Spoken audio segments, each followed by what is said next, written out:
The only issue is the work culture in China is a little bit mental. They'll lie to you, they'll manipulate you. It's all the more reason to leave this place. Can I help you? You smell? I don't. Because I've got a weird mouth. Tusala, give you money. God, or Chinese Trump as well. I want to see Chinese Trump. Well, hello, ladies and gents. Today, I will be vlogging again, even though it's already like lunchtime. Not really sure what I'm gonna do. I'll probably just talk some crap, but some people on my channel are saying like, it's been a week since you posted. So I guess, hello, I'll try and do it more often. And it warms my heart that you are so keen to see the best content on the internet. For those of you that are new here, I'm living in China. I'm not living in one of the big tourist areas. I'm not living in the middle of Shanghai or Chongqing. You've seen all that a million times. And you've probably seen all these bug-eyed vloggers. Oh, they put those clickbait titles on, don't they? I went to China and it's not like the media says. And it's like, all they do is talk about how amazing it is because it's got an efficient subway system and you can get food delivered quite quickly. And you won't get stabbed, to be fair, you won't get stabbed. And it is affordable. Other than that though, I do show an honest representation of what it's like to live outside of these tourist areas, which essentially only represents about 5% of actual China. People seem to think that China is basically Shanghai, Shenzhen, Chongqing, and that's it. But most of China is not like that. There's a saying here in China actually, you've not seen China until you've been to 100 counties. And I'm in one of those counties now, and it's mental. Right, now I'm gonna try and navigate this e-bike out of this. Well, good luck to me. You are getting your bike moved, mate. Oh no. I've actually got some news in this video, some good news, and I'm going to tell you that in a bit. But basically, before I do, just wanted to say this isn't a China channel, it's a me channel and the missus. For the time being, we're in China, but that's going to change very soon, and I will tell you more. First things first, though, I need to get another Kendoji coffee. Kendoji is KFC, by the way, which is the authentic Asian experience. And if you don't believe me, go to Asia and try not finding a KFC. Let's get some B-roll on the go.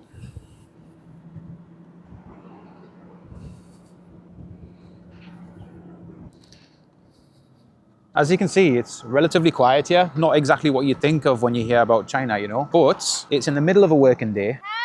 Hello, young man. How are you? 你今天怎么样？好不好？ very good, very good.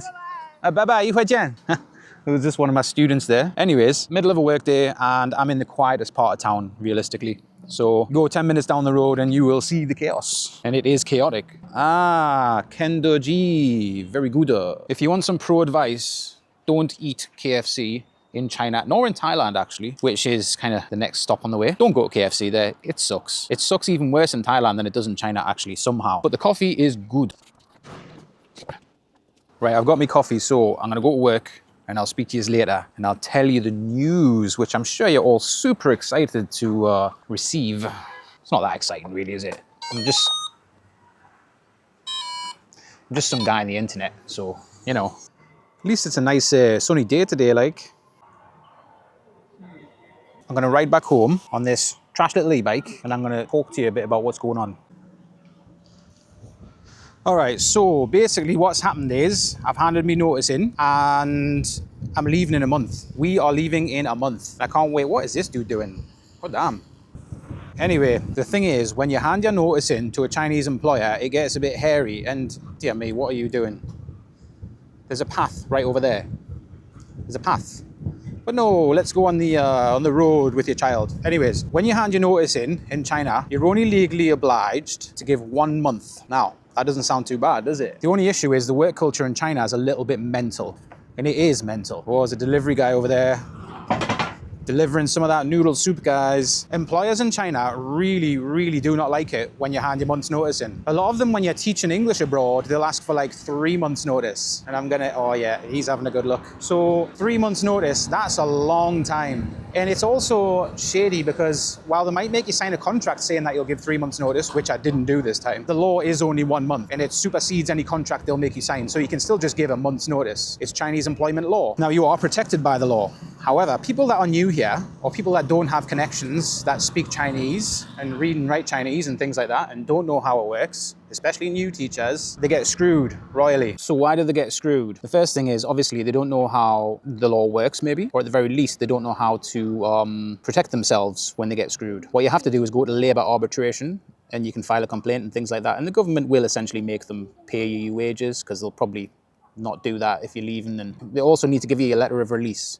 This whole letter of release thing is also bizarre to me because you know, the opposite of being released is being held. And that is how it feels here. It does. You are held to an employer. You can't just change jobs like that. But by law, it's only 1 month. Now, the problem with that is the employers here have a bit of an attachment issue. Basically, they don't want to have to find a new teacher. Even though that's their job, they don't want to have to do it. And so they'll lie to you, they'll manipulate you, they'll say anything. They'll say anything to get you to stay. And so I'm having a bit of a drama with mine. I'm not going to go into any details until I've left China. I will talk more about it when I've left the place. But what I can say on average is that, for example, if you're here teaching in a school, doesn't want you to leave, which none of them do, because you make them money and they don't want to have to find someone else, they'll say things like, oh, it's illegal to leave mid-semester, or it's illegal to leave without giving 3 months notice and things like that. And it's not true. They'll also try to manipulate you. They'll tell you that they've done so much for you and that they're your best friend. And, you know, they've really helped you out and stuff like that just by doing the normal job, like getting you a visa sorted and things like that. They will say anything. They'll say things like, oh, you know, it's all about mutual respect. You need to respect me and stuff like that, whilst offering nothing on their part. But, you know, they will make it difficult for you. They'll try and convince you that if you leave, they can screw you over. And often they do to vulnerable and not their fault, but gullible employees, usually people who are in the first year. So that's kind of what it's like to work in China. If you're considering working in China, think twice, because if it's not a good job, if your employer kind of sucks, it's very difficult. As long as you know the law and you know how to protect yourself, which I do, I can go to labor arbitration anytime. I've got a Chinese girlfriend, helps a lot. So as long as you know how to protect yourself, you're all right, but it can still cause issues, especially when they delay like a letter of release, which you need for a new job, or, you know, coming back to China to work, you need that letter of release. And yeah, who wants the drama? Because I don't know about you guys, but back home, if I hand my notice in, it's like 2 weeks. Even then, that's not like even required by law, essentially. But, you know, usually places would ask out of courtesy for a 2-week notice if possible. But here it's 1 month. And the employers here don't even want, they want like 3 months. It's crazy, it's crazy. It's all the more reason to leave this place, because I am leaving soon. As I said, I've handed my notice in, it's 1 month. In a month's time, me and the missus are going to Thailand. I've got a few jobs lined up in Thailand potentially, even a couple of them being international schools, a good step up from what I'm doing now, good prospects, good development, all that sort of stuff. But the main thing is, it'll be out of here. You know, what I've said is actually the majority of the time. It's not just sometimes these employers behave like this, it's the majority. It's a very high-strung culture, very stressful. It's not nice. Everything is super controlled. There are punishments for everything. It's tiring. So this drama that I'm having with my work, just for handing in my, you know, legal, lawful notice, whatever, I'm getting drama for that. Why am I getting drama for that? You know, like, I'm not a slave. Why would an employer try to hold you to something? It's just because they don't want to do their jobs. That's why. So that's just a bit of an insight into working in China in terms of the work culture. You are treated like property. And there's a thing pulling up behind me. Oh, hello, Mr. Van. I'm done now anyways. I've rambled on for long enough. I'm going to head back for a bit. Quite ironically, actually, a lot of these schools lose teachers last minute. They'll just fly out without giving any notice. It's called a midnight run. There's a term for it. It happens so often. And the reason that happens is because employers make it so difficult for you to leave. So if they didn't do that, they'd probably have a better rate of, you know, people handing the notice in, and then they'd have time to find another teacher instead of being last minute, you know, left without one. I see this. Do you know what this is in Chinese? It's a recipe for noodle soup. I am exhausted. What? Exhausted. What? I just had another interview though. What? Probably another job offer. What? Seems like it. What? Can I help you? Yeah, what? Anyways, the offers are coming in. More so than I thought. So it's pretty good. Yeah. Now I guess I need to think of what footage I can take for the rest of the evening. We're going out for a bike ride. I'll show you around. My girlfriend said I doesn't like her. I don't like her because she smells. You smell? I don't. She smells. So come along. I'll show you about. Might just make a B-roll. Might just keep it as a little music video thing.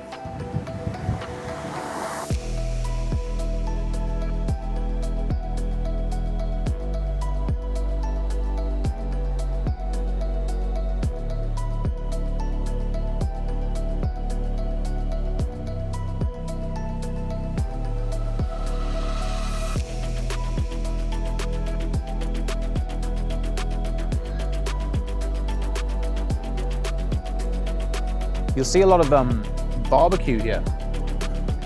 And that's basically, well, when British people get drunk, they eat kebab, don't they? And curry. But in China, they eat shao kao, which is essentially just translate to like grilled or fried or baked meat. Yeah, just barbecue skewers. That's their drinking food. So they got like a tent where people are eating there. Yeah, like a marquee. It's kind of cool. Oh, and look, there's people cooking over there as well. Someone cooking over there, yeah. Me swear, do not go there. It sucks. It is disgusting. The water's dirty. I remember I had just a water once and it tasted horrible because I've got a weird mouth. How do you have a weird mouth? You're Chinese and you're lecturing me about what? You eat stinky food. Chinese people eat stinky food.